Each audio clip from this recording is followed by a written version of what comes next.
Hey everybody, welcome to a new episode of Look Left and Right. In today's episode we're going to go through the gun control issue, and I'm going to go through it through my own personal journey because I have recently, through consultation with my wife, decided that perhaps getting my firearms license was a good idea up here in Canada.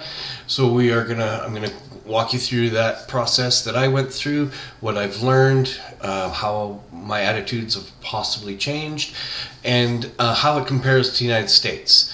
This will be one of two episodes because I think this is going to be pretty long.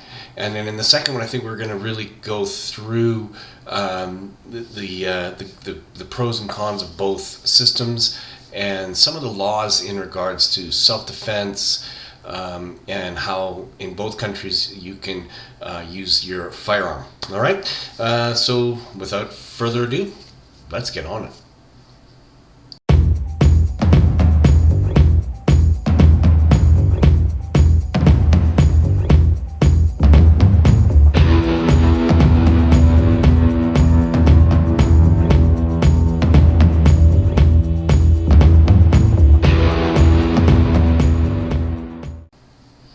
Okay, so a few years ago was probably the first time that I ever even considered possibly bringing firearms into the home.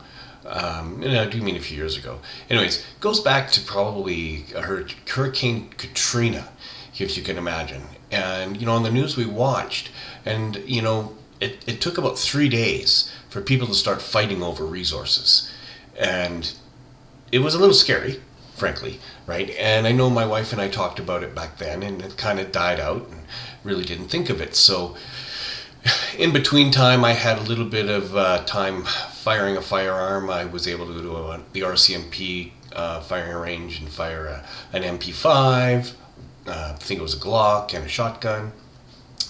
Went and visited an expat friend of mine in the United States, and he had a few firearms himself.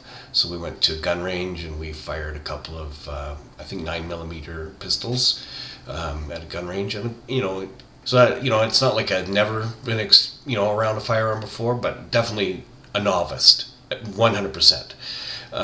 So when the pandemic hit back in probably, I think it was around September and August of 2021, I approached the subject again with my wife, and to my amazement, she was 100% on board. She was like, I would like a firearm in the house, and I want to be trained on how to use it, and go get your license.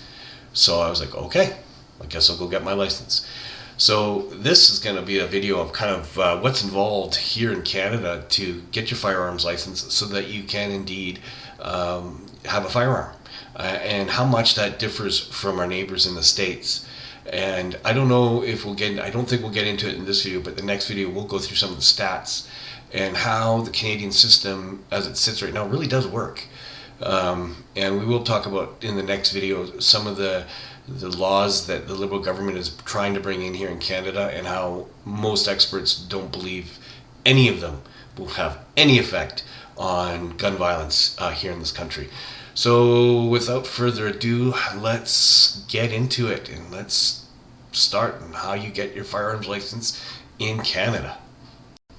So like I mentioned before, up here in Canada, you do require a license to own and operate a firearm, unlike the United States, which I believe all you need is to be over the age of 18 and have proper ID. And so up here, to get your license, there is some criteria that comes with that. Number one is you have to go through either a 1 or 2 day safety course. 1 day is for a non-restricted firearm, and a 2 day is for a restricted firearm. And you're going to ask me, what's the difference between a restricted and non-restricted firearm? Up here in Canada, we have 3 classifications of firearms.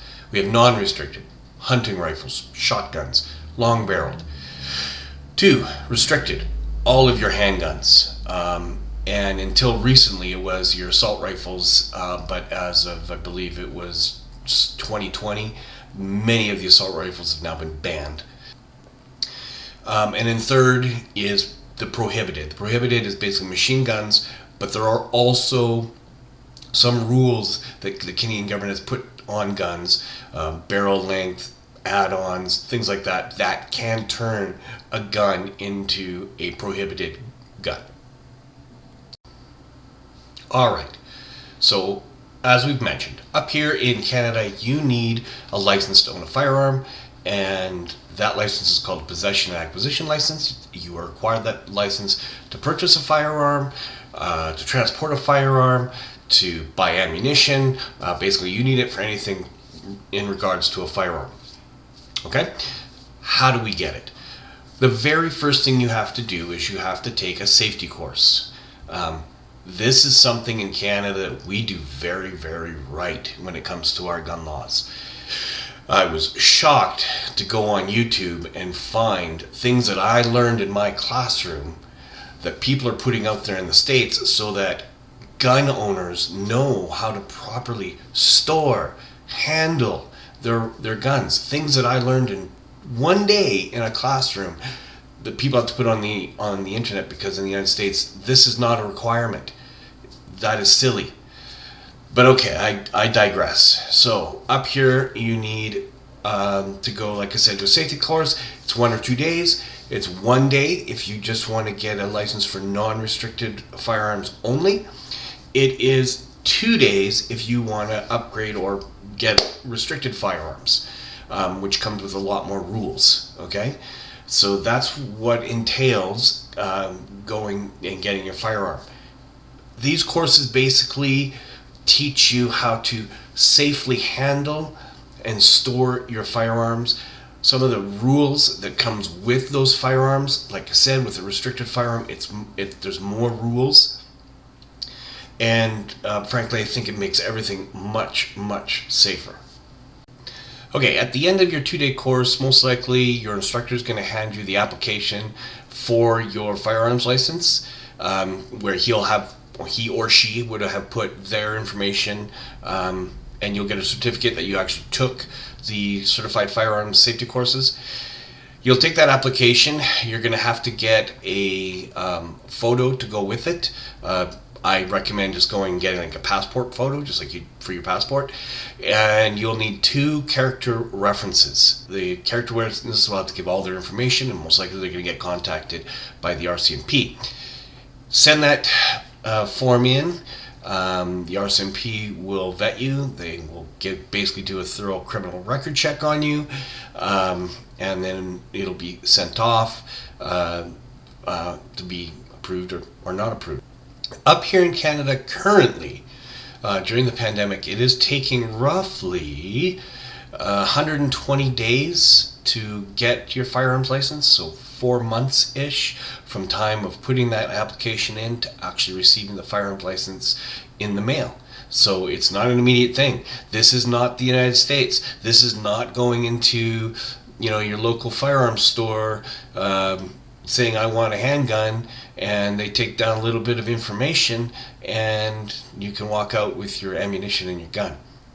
It's not like that here. Even in the States, I think they do have a waiting period, but God, that waiting period is nothing. It can be like 3 days, and you can go back, pick up your weapon, and out you go. Okay? So that's very different up here in Canada. And again, I think this is a very good thing. I think they do this for the reasons of not going in with the wrong intent when purchasing a firearm, which I think can happen in the United States. You can go in angry to purchase your gun. I mean, this is why there are wait times even in the United States.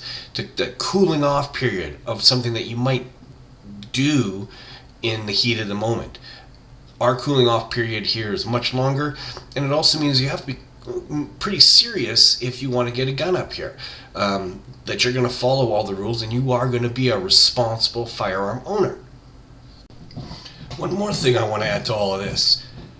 As soon as you get your firearms license, you go through a digitized criminal records check done by the RCMP every single day. Firearms owners in Canada are the most vetted citizen in the entire country. But you didn't know that.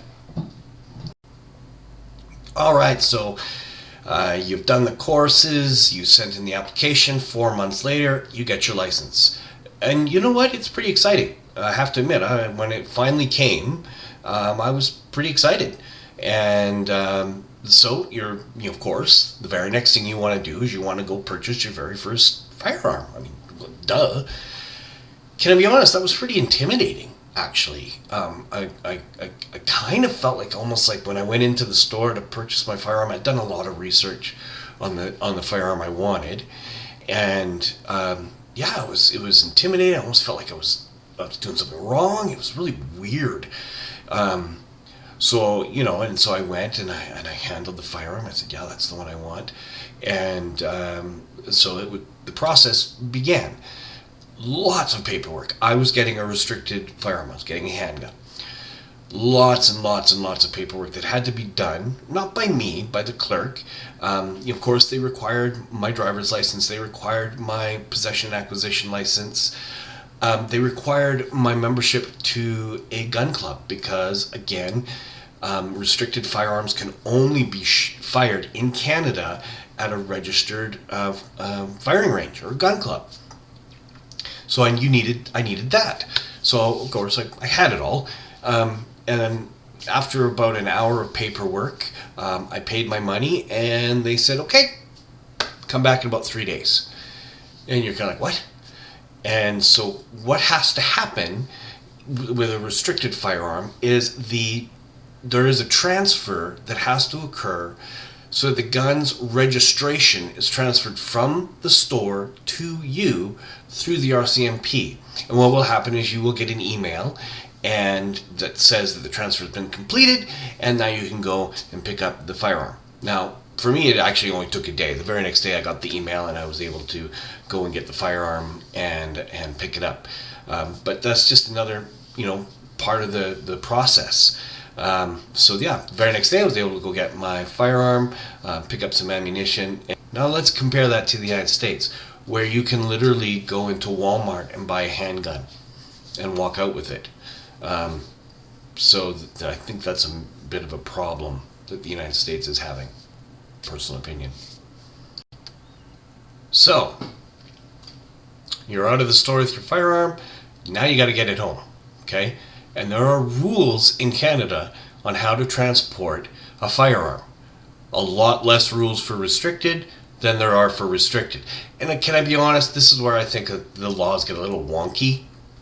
And this is just my personal opinion. Let's just go over it real quick.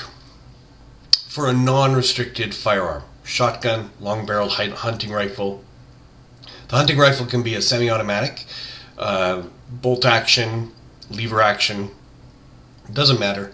As long as it's non-restricted, you can legally carry that rifle, shotgun, whatever, in the front seat of your car, unloaded, with a trigger lock. Not a problem. Now, as my instructor told me, he wouldn't recommend it. If a police officer sees that, I can guarantee you're getting pulled over. But is it illegal? Not at all. You can do it. For a restricted firearm, the restricted firearm has to let's start from the beginning. Restricted firearm A has to be unloaded. All firearms during transportation has to be loaded. Duh. 2, needs a trigger lock. 3, needs to be locked in a case. Your ammunition for a restricted firearm needs to be locked in a case so that you do not have quick access to the ammunition and the firearm. It's not that way with restricted. You can have a shotgun in your front seat with a trigger lock and the shotgun shells sitting right there. Not a problem. So I think that's a little weird, to be honest. I think this is one place where the Canadian laws are a little screwy. I think that the restricted rules the non-restricted rules should be tightened up a little bit, in my opinion. But I also think the restricted rules should be loosened up a little bit, and that it should go across. Because frankly, whether I'm pulling out a semi-automatic rifle or a handgun out of my car, if I'm going to hurt somebody, it really doesn't matter which one I use. Because I can get a semi-automatic rifle where it's, you pull the trigger, let it go, it shoots a round. Next round's already put in the chamber, shoot again. Same with a semi-automatic handgun. You shoot one bullet out, the cartridge is ejected, and you're ready to shoot again. They're exactly the same in that regard. And actually, a lot of the rifles, unless it's a .22, are more powerful than the handgun. So to me, it makes no sense. I think all firearms should be placed in your trunk, away from the driver, and the unloaded with a trigger lock, and the ammunition. I can go either way, but sure, why not? Let's lock the ammunition up while we're transporting. Why not? If you're a hunter and you're going hunting, well, then you're going to get to your location, you're going to pull out your firearm, and you're going to get set up for hunting. There's no reason to have it loaded in your vehicle, right? You're not supposed to be shooting an animal out the side of your car, right? As you go hunting. So to me, that's a little area where the laws are, in my opinion, they're just too strict for the restricted. It's too much, right? The non-restricted and the restricted, in this case, they can both do the exact same thing. And so in my opinion, the laws should be the same for both. Now, the other thing, with restricted, you are restricted by where you can actually transport the firearm without getting permission. You have to get permission from the chief firearms officer of your province if you want to take that gun anywhere but home and your firing range. If you want to take that gun anywhere else, say a competition, gunsmith, whatever, you have to get permission from the Canadian firearms officer of your province. If you want to cross provincial borders, you have to get the permission from your Canadian firearms officer or chief firearms officer, and then the other province that you're going into, and they will give you a set time. You'll say, I'm going to a competition in, Saskatchewan for this date. I'm going to be traveling on this date. They'll give you a little bit of a leeway, but you have to transport on those within that time frame. Okay? Of course, with a non-restricted, you don't have to do that. What do I think about that? No. Why would you? I get that they're trying to know where the handguns are basically at all time, kind of, so they'll know that you're transporting the handgun from point A to point B at a certain time. But again, what's the difference? What's the difference between me having my handgun in a case in the back of my car or a rifle? They'll both do the same thing, right? I don't understand that one. It's in my opinion just gone a little bit too far. It wasn't always this way. This is pretty recent, but this seems like they're trying to get it more and more and more and more restricted. It seems to be the public opinion that we want to really restrict these handguns. We'll go into some of the actual data on handgun crime in Canada later on, but it definitely seems to be the case. So do I agree with that? Not really. Okay. So that's how you get your firearm home. Once you're home, storing your firearm. With the non-restricted, you need a trigger lock, right? And the ammunition has to be basically, you don't want to be able to reach your firearm and your ammunition without moving, right? So you can't grab your gun and then just reach down and grab some ammunition. They want it either in a different room or locked up, the ammunition in a locked box or something like that. The same kind of applies with restricted. They're just adding the one extra layer of security with restricted is you need the trigger lock, and it needs to be in a locked case. If you have a firearm safe, then you can have the firearm and the ammunition both in that case, not locked up. Your handgun can be in the safe with a trigger lock, and the ammunition can be there with it. So that's basically how you store it. Where can we shoot our guns in Canada? For a restricted firearm right now, the only place you can fire your restricted firearm is at a certified gun range. Okay. For a non-restricted firearm, obviously you can take it hunting, so you pretty much can fire it anywhere. Obviously not in a city, unless you're at a firing range. But out in the country, if you're on your buddy's farm and you want to shoot cans with your 22 or your 30-06 or your 308, you can. And this is kind of another spot where I'm kind of like, why? Why can't I take my handgun to my buddy's farm and shoot pop cans? Why is there so much difference between the handgun and the rifle? Handguns, they can shoot a pretty big caliber weapon, but the most common handgun is a 9mm, and there's a 22. One of the things that we are taught in our safety class is, by law here in Canada, you are responsible for the bullet after it leaves your gun until it buries itself into the ground. So you really do need to know what's behind whatever you're firing at, okay? But again, we're taught that, right? It's something to look out for. We're taught proper firing lines so that if you are out hunting with your buddy, that nobody's in front of anybody else, that you're in line and you've got a field that you're shooting in, and that you don't point beyond a certain point, so they're not shooting each other. Anyways, so again, I digress. To me, this again is making no sense. Like, why can't I recreationally take my firearm? If I'm a farmer and I've built myself a little firing range in my backyard, I've piled up some dirt as a berm so that the bullets can't go anywhere, and I can set up some pop cans, targets, whatever. Why can't I go into my back 40 and fire my handgun legally? And if we're going to allow the rifles to do it, why can't the pistols? What's the difference?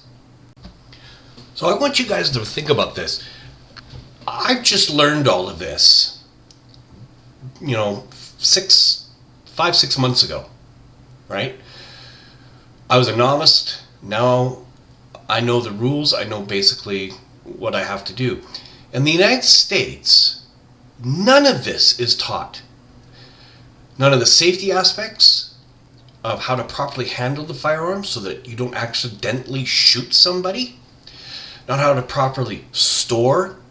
There are no rules on how to store a firearm in the United States. You can have a loaded firearm in your kitchen drawer if you want it. Tell me that's not dangerous. And same with transportation. In the United States, you can have a pistol in your glove box that's loaded, and that is completely legal. Okay? Again, here's how we are differing from country to country. Both want to have firearms. Canada's recognized that this is it's a weapon. It's a serious thing. And so we restrict it a little bit. We say to you, just like driving a car, if you want this privilege to do this thing that could hurt somebody, then we want you trained. We want you to have the basic knowledge on what to do with this firearm, this tool, for you to use it. And we want you to make sure that when you store it, that you store it in a safe way so that nobody can accidentally be killed with your firearm. And nobody can kill themselves with your firearm. And that is the number one death by firearm in this country, is suicide. This is why they want the pistol locked up in 2 ways, and they want the ammunition locked up. They don't want to make it easy for anybody, because in the time it takes a person to unlock the firearm, unlock the ammunition, load the firearm, there's a lot of research that shows they come down from the suicidal thoughts, and suicide rates go down.